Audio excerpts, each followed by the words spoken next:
पूर्ण एकजीव होईल आणि हे जो बॅटर जे आहे ना थोडं फुगून पण येईल. त्याच्यावर बबल्स आलेत की समजायचं हा हे बॅटर रेडी आहे. ह्याच्यातले लम्प्स पण नको. बरं. आणि एकदम चांगलं असं फेटून घ्यायचंय हे. बरं ठीक आहे. मग आम्ही हे मिश्रण छान फेटून घेतो. त्याला झाकून 10 ते 15 मिनिटं वाट पाहतो. ते आपण करूयात म्हणजे ते फुगून येईल आणि मग आपण पुढच्या कृतीकडे वळूया. चला, बनाना पॅनकेक साठी लागणारे मिश्रण आपण व्यवस्थित फेटून घेतलं. 10 मिनिटं झाकून ठेवलं. आता त्याला एक व्यवस्थित थिकनेस आलेला आहे. आणि हे बबल्स पण आले त्याच्यावर. बबल्स पण आले. पुढे काय करूया? पुढे आपल्याला थोडं ऑइल लागेल. थोडंसं टाका. हा बस पुरे. हे ना आता आपल्याला हे बॅटर घ्यायचंय. युजली पॅनकेक थोडा थिक असतो पण आपण थोडा असा त्याला डोशासारखा आपण फिरवून घेणार आहोत. बरं ठीक आहे. हे बॅटर आपण त्या पॅन वरती घातलं. बरं. आणि तेल घातल्यामुळे एनिवेज ते फार चिकटणार नाही. चिकटणार नाही. हो, थोडंसं फ्लेम आपण जास्त करून घ्यायची. आणि हे खालून एकदा छान तयार झाल्यानंतर पुढे काय करायचं? हे साईडला बबल्स येत आहेत त्याच्यामुळे ते बरोबर झालेलं आहे याचा अर्थ.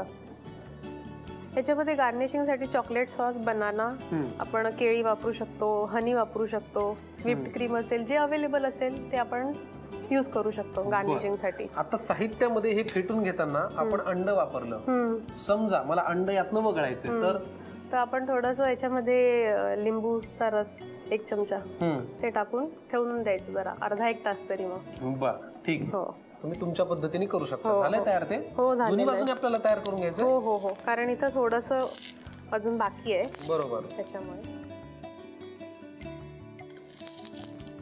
हा पॅनकेकचा जो बेस आहे ना तो आपल्याला दोन्ही बाजूनी तव्यावरती परतून घ्यायचा आहे. तुम्ही त्या पद्धतीने हलक्या हाताने हे सगळं करून घ्या. फुगून पण गेलेलं आहे हे थोडं मिक्सचर. बरोबर. त्याचा रंगही छान तांबूस तपकिरी आलाय.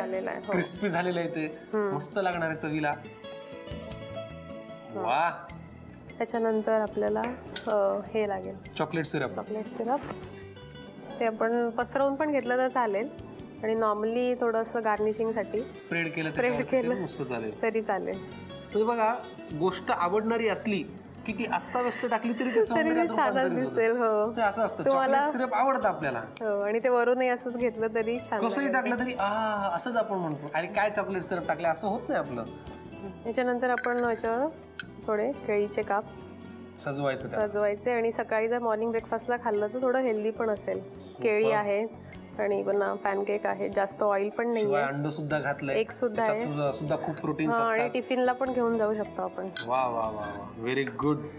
पण मला वाटतं डब्यात घातल्यानंतर जरा ते नरम पडेल. हो, गरमच खाल्लं तर जास्त मजा येईल. जास्त मजा येईल. कसं बघा, मला आता खायचं सुद्धा कळायला लागलेलं आहे. तुम्हाला हे करायला लागेल, खायला लागेल. पटकन येऊन घ्यायसाठी लागणारं साहित्य आणि कृती. बनाना चॉकलेट पॅनकेक साठी लागणारं साहित्य: कापलेली केळी, 1 कप मैदा, 2 अंडी, साखर, चॉकलेट सॉस आणि बेकिंग सोडा. कृती: प्रथम एका बाउल मध्ये 1 वाटी मैदा, 2 फोडलेली अंडी, साखर, बेकिंग सोडा आणि पाणी घालून सर्व एकजीव करून मिश्रण फेटून घ्यावं. फेटलेलं मिश्रण 10 मिनिटे झाकून ठेवावं. फ्राईंग पॅन मध्ये तेल गरम करून केळ्याचं मिश्रण डोशासारखं पसरवून घ्यावं. पॅनकेक तयार झाल्यावर चॉकलेट सॉस आणि केळ्याच्या स्लाइसनी सजावट करून डिश सर्व्ह करावी.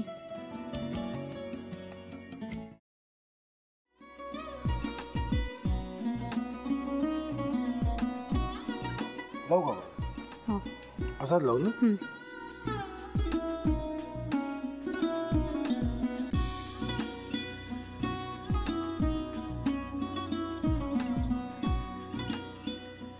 आता काय करायचंय? आता आपण ड्राय स्टफिंग दुसरं काय करणार आपण? आपण ह्याच्यात मेयोनीज न टाकता बाकीचे सगळे साहित्य टाकायचे. अच्छा, हे सगळं. ऋतू, माझा तर विश्वासच बसत नाहीये. म्हणजे अगं बहिणी आमचं लग्न व्हावं म्हणून किती प्रयत्न करत होती आणि ते सगळं करताना ती शिवच्या आम्हाला माहिती पुरवते. नाही, मला नाही वाटत.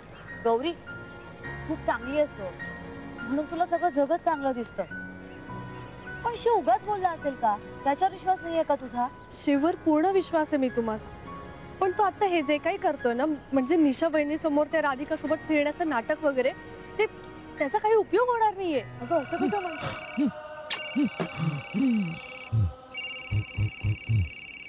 अगं नीलिमा, जतीन भाईंचा कॉल आहे. हो माहितीये. रिसीव कर ना. अगं बघ, कट झाला. आता तू रिसीव्ह केला नाहीस म्हणून ते मला करतील. अब पुन्हा आला बघ. घे बघू. पण हे एक ना एक दिवस घडणारच होतं. आता मला कळलं तुम्ही 2 दिवस झाले काय सांगत होता ते. बनू हे संकेत असतात आणि हे ठरवून येत नसतात. मी बाहेर तुमची वाट बघते.